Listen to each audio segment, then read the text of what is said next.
स्नान किया, दंत धावन किया और दुग्धपान किया, सभी सहजता से किया। महारानी वसंत सेना की उपस्थिति थी, पर दोनों मौन की चादर तले सिमटे सिमटे हुए थे। दोनों की निगाहें बार बार मिलती थी।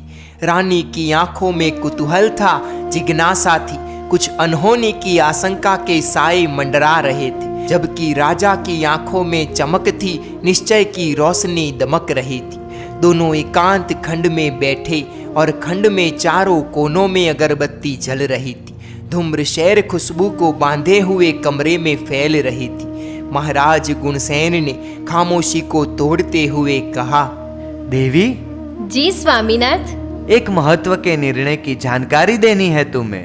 आपके निर्णय की या हमारे निर्णय की? फिलहाल तो मुझे मेरा निर्णय ही बताना है। तुम्हारे लिए निर्णय मैं कैसे कर सकता हूँ? वह अधिकार भी आपको दिया हुआ ही है। फिर भी यह निर्णय सामान्य नहीं है, विशिष्ट है, इसलिए तुम्हारा निर्णय जानना मुझे जरूरी लगा।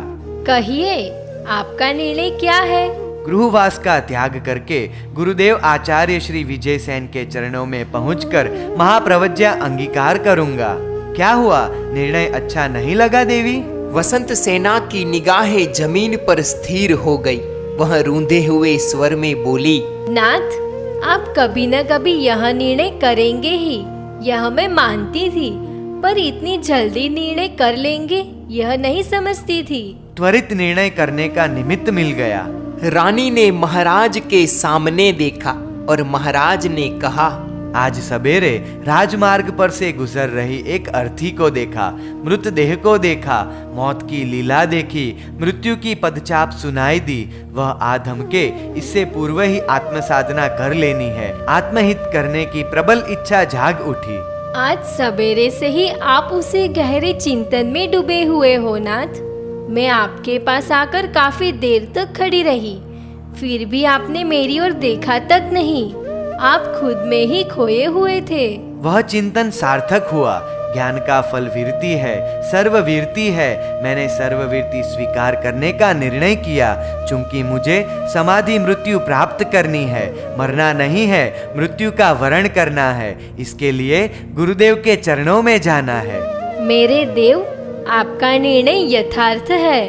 आपने श्रेष्ठ निर्णय किया है।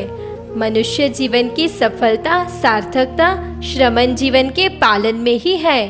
परंतु आपने यदि कुछ दिन, कुछ महीने, कुछ बरस का विलंब। अब विलंब करना असह्य है देवी। अब मैं गृहवास में रह नहीं सकता।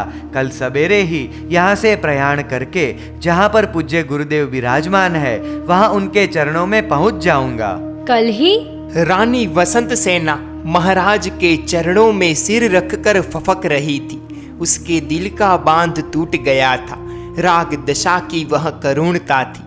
रानी का रोना रुक नहीं रहा था और महाराज मौन बैठे हुए थे। इस प्रतिक्रिया से वे बेखबर नहीं थे। यह प्रतिक्रिया सहज और स्वाभाविक थी। रानी का रोना बंद हुआ। उत्तरीय वस्त्र के आंचल से उसने आंसू पोंछे। उसने महाराज के पैर पकड़कर हिचकी लेते हुए थड़कती आवाज में कहा, मैं आपके दिल को दुखी करना नहीं चाहती। मुझे माफ कीजिए। मैं क्या करूं? आपकी जुदाई की पीड़ा रुला रही है। आपके प्रति जो प्रगाढ़ प्यार है वह मुझे रुला रहा है, मायूस बना रहा है। पर मैं आपके रास्ते में रोड़ा बनना नहीं चाहती। मैं आपका मार्ग अविरुद्ध नहीं करूंगी। आपका मार्ग कुशल हो, आपकी राह निराबाद हो। महाराज गुणसेन की आंखें भी नम हो उठी। देवी, जैसी मेरी अपेक्षा थी तुमसे, तुमने वह अपेक्षा पूर्ण की है। तुम्हारी महानता व्यक्त हुई है। मैं इससे आनंदित हुआ हूँ। मेरे स्वामी, कल मैं भी आप ही के साथ गुरुदेव के पास आऊंगी। मैं भी गृहवास का त्याग करूंगी। आपके बिना यह महल मेरे लिए भी स्मशान सा है। वैषयिक सुख विष बराबर है। एक पल भी आपके बिना यहाँ पर रहना मुझे गवारा नहीं होगा। देवी, गृहवास का त्याग करना शायद सरल होगा, पर महाव्रतों का पालन आसान नहीं है। बड़ा कठिन है वह श्रामण्य का रास्ता। तुम्हारी देह कोमल है। धूप, सर्दी, कांटे, कंकर तुम सह नहीं पाओगी। श्रमणी जीवन मुश्किलों से भरा हुआ बीहड़ रास्ता है। गुरुदेव की कृपा से श्रामण्य के कष्टों को सहन करने की शक्ति मुझे अवश्य मिलेगी। कष्टों को सहे बगैर तो कर्मों की निर्जरा होगी ही नहीं ना। रचपच कर किए हुए पापों का नाश स्वेच्छाएं कष्टों को उठाए बगैर तो होगा ही नहीं। आप तनिक भी चिंता न कीजिए। आपके कदमों की धूल बनकर रहना। आपके कदमों की निशा पर चलने का मेरा निर्णय अटल है। महाराज गुणसेन वसंत सेना का निर्णय सुनकर स्तब्ध हो उठे। उन्होंने कल्पना भी नहीं की थी कि वसंत सेना गृहवास त्याग कर साध्वी होने का निर्णय करेगी। देवी, तुम्हारा निर्णय अप्रतिम है। तुम्हारा समर्पण अद्भुत है। तुमने तुम्हारे सत्व की श्रेष्ठ प्रतीति करवाई है। परंतु स्वामीनाथ, यदि कल ही यहाँ से प्रयाण करना हो तो कुमार चंद्रसेन का आज ही राज्याभिषेक कर देना चाहिए। अभी मैंने मंत्रिमंडल के समक्ष मेरा निर्णय बताया नहीं है। उनका अभिप्राय प्राप्त करना भी जरूरी है। कुमार के अभिषेक के लिए राजपुरोहित को बुलाकर आज का दिन मुहूर्त के हिसाब से अच्छा है या नहीं, इसका निर्णय भी तो करना होगा ना। और राजपुरोहित ने यदि आज के दिन राज्याभिषेक करने की मना की तब? ऐसे हालात में जल्दी से जल्दी शुभ मुहूर्त देखने को कहूँगा। तब फिर कल प्रयाण करने में? नहीं करेंगे कल प्रयाण। अब तो तुम भी साथ हो। तुमसे प्रजाजनों को दान दिलवाऊंगा। जिन मंदिरों में उत्सव रचाएंगे, स्नेही स्वजनों को प्रीति भोज देकर उनका सत्कार करेंगे। राज्य के नागरिकों को बुलाकर उनका उचित आदर सम्मान करेंगे। कारागृह के कैदियों को रिहा कर देंगे। और जब अच्छा मुहूर्त आएगा तब कुमार का राज्याभिषेक करके दूसरे ही दिन यहाँ से गुरुदेव के पास जाने के लिए प्रस्थान करेंगे। योग्य एवं उपयुक्त है आपकी बात। मैं अब अपने खंड में जाऊं। आप मंत्रिमंडल को बुलाकर सारी बात समझा दे। आलिशान एवं आला दर्जे से सुशोभित मंत्रणा कक्ष में महामंत्री सहित पूरा मंत्रिमंडल उपस्थित हुआ।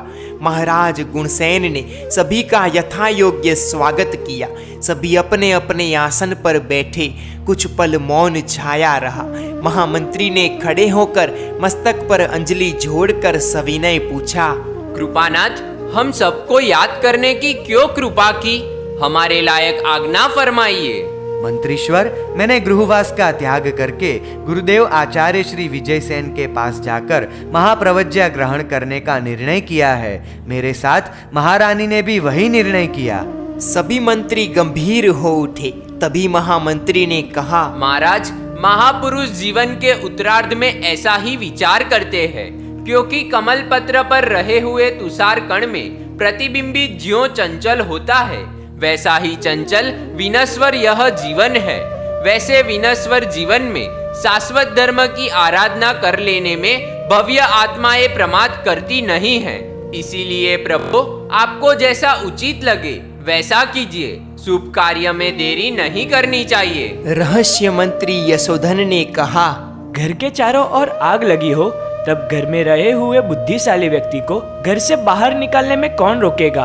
आदि व्याधि की अग्नि ज्वालाओं से संसार और घर सुलग रहा है। ऐसे में महाराज, आपने जो निर्णय किया है उसका हम स्वागत करते हैं। आंखों में अश्रुसिक्त वेदना को छलकाते हुए राज पुरोहित सोमदेव बोले, हमारे पालनहार, आपके शुभ निर्णय का न तो विरोध करना है, न ही आपके श्रेयो मार्ग में बाधा बनना है, पर मुझे लगता है आपने बहुत जल्दी ही गृह त्याग का निर्णय कर लिया है। अभी तो वृद्धावस्था का साया भी नहीं छुआ है आपके शरीर को, और संन्यास ग्रहण करना यह मुझे अच्छा नहीं लगता। स्वामीन, आपके बिना यह महल, यह राजसभा, नगर और राज्य सब कुछ सुना सुना हो जाएगा। हम किसके पास जाकर हमारे सुख दुख की बात करेंगे? हमारी और राज्य की प्रजा की कौन रक्षा करेगा? आप हमें छोड़कर मत जाइए महाराज, मत जाइए। सोमदेव रो पड़े। सभी मंत्री रो पड़े। शोक और अवसाद का माहौल छा गया सभाखंड में। महाराज ने धीर गंभीर स्वर में कहा, सोमदेव, तुम रो मत मंत्रीश्वर, आप सभी स्वस्थ होइए। आप सभी सुग्न हैं, इस लोक और परलोक के हित के बारे में सोच सकते हो।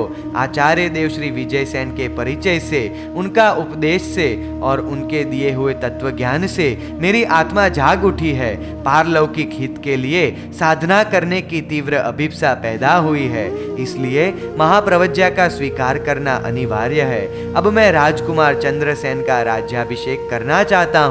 सोमदेव, तुम श्रेष्ठ मुहूर्त सूचित करो। शीघ्रातिशीघ्र जो मुहूर्त आता है उस मुहूर्त में राज्याभिषेक करके मैं और महारानी यहाँ से पूज्य गुरुदेव श्री के पास जाने के लिए प्रयाण करेंगे। वह मुहूर्त निकले उससे पूर्व मैं कुछ कार्य संपन्न करना चाहता हूँ। स्नेही स्वजनों का सत्कार, राज्य के तमाम नागरिकों का सम्मान, गरीबों को दान, मंदिर में भव्य महोत्सव, इन सब कार्यों की तैयारियां की जाए। आपकी आज्ञा के मुताबिक ये सारे कार्य संपन्न होंगे ही। आपको महाप्रवज्ञा के पुनीत पद पर जाने के लिए हम सबकी सहर्ष अनुमति है। तुम सचमुच मेरे हितकारी हो।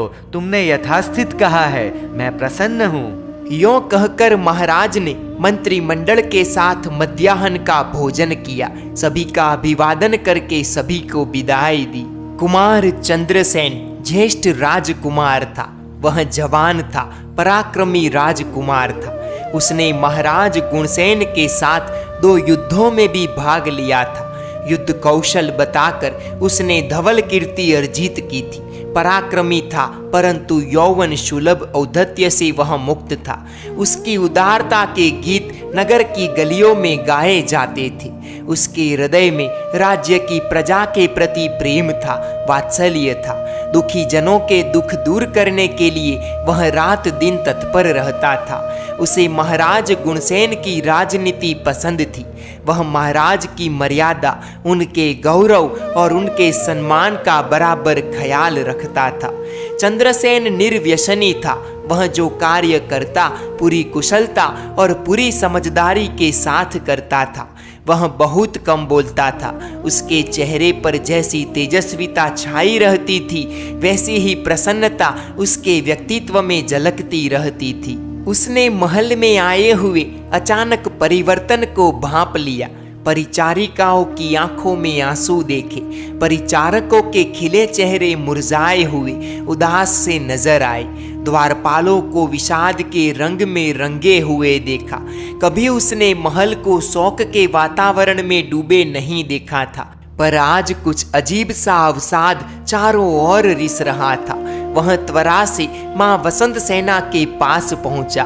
माँ के खंड में प्रवेश करते ही वहीं करुणा उसकी आंखों से टकराई। कुमार की पत्नी प्रभंजना वसंत सेना के उत्संग में ढेर होकर बस बस रोए जा रही थी। कुमार के चेहरे पर गंभीरता छा गई। उसने माता के सामने देखा, वसंत सेना की आंखें गीली थी। वह अपने दोनों हाथ पुत्र वधू के सिर पर फेरती हुई उसे नहीं रोने के लिए समझा रही थी। प्रभंजना का रुदन रुक नहीं रहा था। माँ, यह सब क्या हो रहा है? वसंत सेना मौन रही। कुमार की आवाज सुनकर प्रभंजना ने रानी के उत्संग में से अपना सिर उठाया। उत्तरीय वस्त्र से आंखें पोंछकर कपड़े ठीक करके एक और खिसक गई। माँ, इस महल के स्त्री पुरुष ही आंसू नहीं बहा रहे, वरन महल की दीवारें भी जैसे रो रही है। चौतरफ विषाद का वातावरण है। आखिर क्या बात है माँ? ऐसी तो क्या अनहोनी हो गई है, मुझे कुछ भी पता भी नहीं। यह बताने के लिए ही कुमार, मैं तुझे खोजता हुआ यहाँ आया हूँ। महाराज गुणसेन ने रानी के खंड में प्रवेश करते हुए कहा। रानी वसंत सेना सहसा पलंग पर से खड़ी हो गई। पुत्र वधू के निकट जाकर वह खड़ी रही। राजकुमार ने पिता के चरणों में प्रणाम किया। महाराज सिंहासन पर बैठे। कुमार को पास में बैठने के लिए इशारा किया, परंतु कुमार महाराज के चरणों में बैठा और 2 क्षण में स्वस्थ बनकर महाराज ने कुमार से कहा, कुमार, मैंने और तेरी माँ ने गृह त्याग करने का निर्णय किया है और गुरुदेव श्री के चरणों में जाकर महाप्रवज्ञा अंगीकार करके हमारा आत्म कल्याण करेंगे। यह बात मैंने मंत्रिमंडल के समक्ष रखी। प्राज्ञ और आत्मवादी मंत्रियों ने इनकी शुभकामनाएं भी दी। कुमार, तेरा राज्याभिषेक करके हम तुरंत यहाँ से प्रयाण करेंगे। राजपुरोहित ने तेरे राज्याभिषेक का शुभ मुहूर्त वसंत पंचमी का दिया है। अभी 9 दिन शेष है। जमीन पर स्थिर दृष्टि से देखता हुआ कुमार कुछ भी बोला नहीं। उसने मस्तक उठाकर महाराज के सामने देखा भी नहीं। वह ज्यों का त्यों बैठा रहा। माता और पिता दोनों इस महल से सदा के लिए चले जाए, फिर यह महल कैसा लगेगा। इस कल्पना मात्र से कांप उठे कुमार की आंखों में से आंसू बहने लगे। वत्स, तेरी आंखों में आंसू? बरसों बीत गए, मैंने कभी तेरी आंखों में आंसू नहीं देखे। महाराज ने कुमार को हाथ पकड़कर अपने पास खींच लिया। उसके सिर पर वात्सल्य से सिक्त हाथ फेरते हुए वे बोले, वत्स, गृहवास में कई बरस हमने गुजारे हैं। 5 इंद्रियों के उत्कृष्ट सुख हमने भोगे हैं। प्रजा का पालन किया है, राज्य की रक्षा की है। इस जीवन के सांसारिक कर्तव्य अब पूरे हो चुके हैं। अब हमें आत्मकल्याण की क्रिया में प्रवृत्त होना है। चूंकि आरोग्य चंचल है, आयुष्य अनिश्चित है और शरीर बल अस्थिर है। शरीर रोगों से कब घिर जाए, कब शरीर की क्षमता घट जाए और न जाने कब आयुष्य का दिया बुझ जाए, इसका पता किसे है। इसीलिए जब तक ताकत, आरोग्य और आयुष्य निराबाद है, वहां तक आत्महित की साधना कर लेनी चाहिए। महाराज के स्वर में पारलौकिक हित को यथाशीघ्र साध लेने का निर्णय खनकता था। हृदय में उछलते उफनते वैराग्य का दरिया लहरा रहा था। उन्होंने वात्सल्य से छलकती हुई आवाज में कहा, वत्स, लाखों बरस पहले की ऐसी ही घटना मेरी स्मृति पट पर उभर रही है। मेरे माता पिता ने भी इसी तरह गृहवास का त्याग करके तपोवन का जीवन स्वीकार किया था। तब मैं भी तेरी तरह दुखी दुखी होकर रोया था। परंतु वत्स, तब मैं अपराधी था, तू तो निरपराधी है। तब मेरे से पिताजी दुखी थे, आज मैं तो तेरे से बहुत ही संतुष्ट हूँ। तब माता पिता ने अरण्यवास का स्वीकार किया था। आज हम दोनों तेरे माता पिता महाप्रवज्ञा के मोक्ष मार्ग पर चलने को तैयार हुए हैं। वत्स, तू प्रजा में लोकप्रिय है। तेरी प्रजा वत्सलता ने प्रजा को प्यार से पागल बना रखा है। तू राजनीति में निपुण हुआ है। इसी राजनीति से राज्य का संचालन करना, प्रजा के धर्म स्वातंत्र्य को अबाधित रखना, दुखों का निग्रह करना, सज्जनों पर अनुग्रह रखना, महाजन को महत्तम मानकर उनकी सलाह सूचना पर संजीदगी से सोचना। तू स्वयं विचक्षण है, तुझे ज्यादा कुछ कहने की आवश्यकता ही कहाँ है। सर्वज्ञ वितराग परमात्मा के बताए हुए धर्म को तेरे हृदय में स्थिर करना, तेरे छोटे भाइयों को प्यार से रखना। अपना मंत्रिमंडल पूरी तरह से वफादार है। प्रत्येक महत्वपूर्ण कार्य में उनकी सलाह लेना। वे अपने राज्य के निष्ठावान हित चिंतक है, इसका पूरा भरोसा रखना। वातावरण में कुछ हल्कापन आने लगा। कुमार और कुमार की पत्नी प्रभंजना कुछ स्वस्थ हुए और महाराज ने कहा, बेटा, राज्य में रहने वाले अपने तमाम स्नेही स्वजनों को निमंत्रित करना है। मित्र राजा और आज्ञाकित राजाओं को भी आमंत्रण देना है। मुझे उन सब का आदर सत्कार करना है। हम दोनों क्यों महाप्रवज्ञा की राह पर प्रयाण कर रहे हैं, यह बात उन्हें भी समझानी है।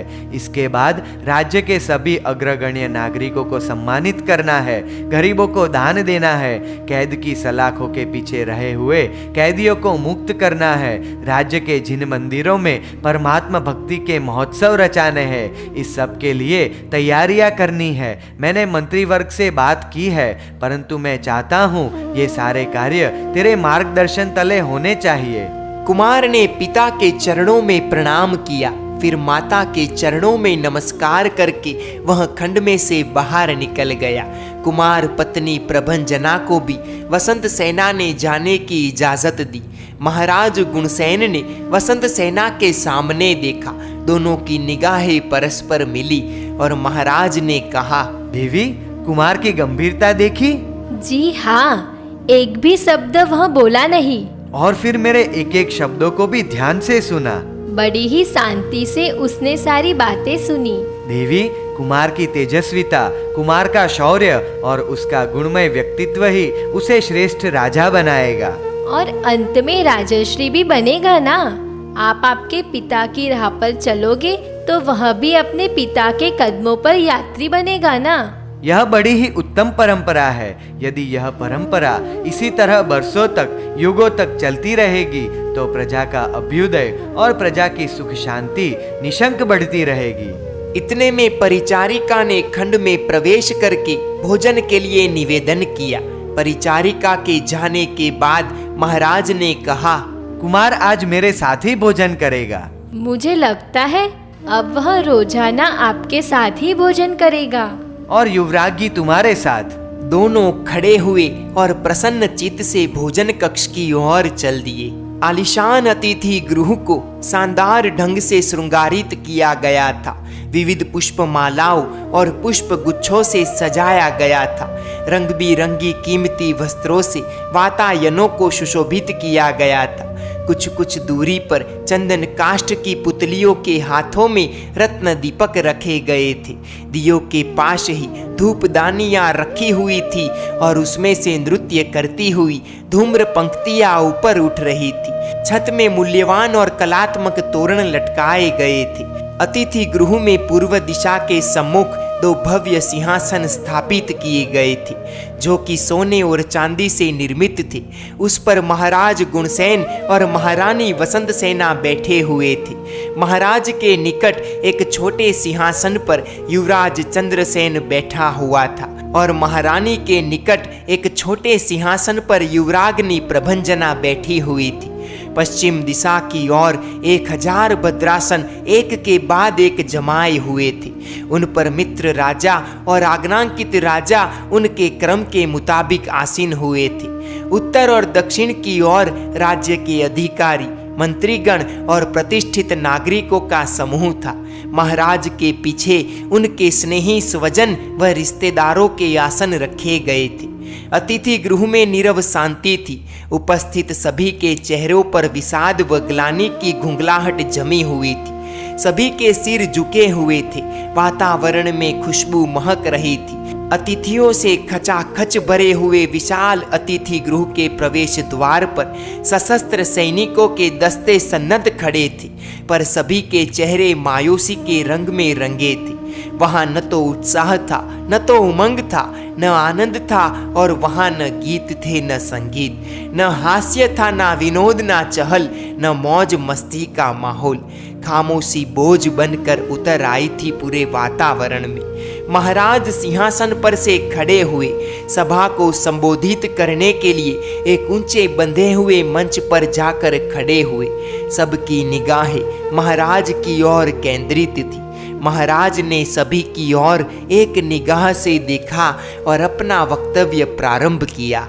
मेरे प्रिय स्वजनों, मैंने आप सबको सप्रयोजन यहाँ पर निमंत्रित किया है। हम दोनों ने गृह त्याग का निर्णय किया है। वसंत पंचमी के दिन युवराज चंद्रसेन का राज्याभिषेक करके हम गुरुदेव आचार्य भगवंत श्री विजयसेन के पास जाने के लिए प्रयाण करेंगे। उनसे महाप्रवज्ञा स्वीकार करके इस मनुष्य जीवन को सफल बनाने का प्रयत्न करेंगे। इस निमित्त से आप सबको यहाँ पर निमंत्रित करके आपका स्वागत सम्मान करने की मेरी इच्छा थी।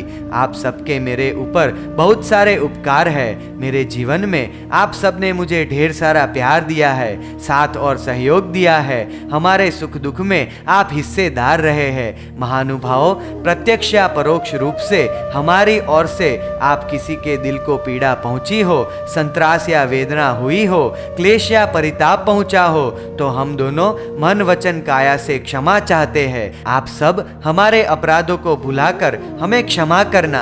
हे प्रियजनों, जिंदगी एक सपना है, सपने से अधिक कुछ भी नहीं। कब यह सपना पूरा हो जाए, स्वप्न में निर्मित सोने के महल और स्वर्ग के नगर कब टूट गिरे, किसको पता है। जीवन स्वप्न के सफर में संबंधों के रचे हुए नीड़ न जाने कब बिखर जाए। कुछ भरोसा नहीं है कब क्रूर काल जीवात्मा का शिकार करने के लिए अपना मृत्यु का हाथ लंबा कर दे। कुछ नहीं कह सकते। जीवन का अंतिम लक्ष्य महाप्रवज्ञा रखना और अब आप सबके राजा होने वाले कुमार चंद्रसेन की आज्ञा का पालन करना। महाराज ने अपना वक्तव्य पूरा किया। वे राज सिंहासन पर जाकर बैठे और सत्कार विधि का प्रारंभ हुआ। सर्वोत्तम शस्त्रों से, अलंकारों से और सुंदर वस्त्रों से सभी का सत्कार किया गया। इसके पश्चात सभी प्रीति भोजन के लिए निमंत्रित किए गए। कार्यक्रम पूरा हुआ। 8 दिन तक राजा और रानी ने गरीबों को दान दिया। जिन मंदिरों में भव्य भक्ति महोत्सव प्रारंभ हो गए। राज्य के और पर राज्य के महानुभाव महाराज से मिलने के लिए आने लगे। महाराज की वैराग्य भावना की प्रशंसा करने लगी और वसंत पंचमी का दिन आ पहुंचा। बड़े ही उल्लास से राजकुमार चंद्रसेन का राज्याभिषेक किया गया। नूतन महाराज चंद्रसेन की आज्ञा फैलाई गई। उसी समय महामंत्री ने खड़े होकर राजसभा में घोषणा की, कल प्रभात में महाराज और महारानी महाप्रवज्या को स्वीकार करने के लिए यहाँ से प्रयाण करेंगे। सभी नगरजन अपने परम प्रिय महाराज को विदा देने के लिए सवेरे राजमहल के पटांगण में पहुंच जाए। और सभा का विसर्जन हुआ। चंद्रसेन प्रभंजना के साथ महाराज और महारानी राजमहल में पहुंचे।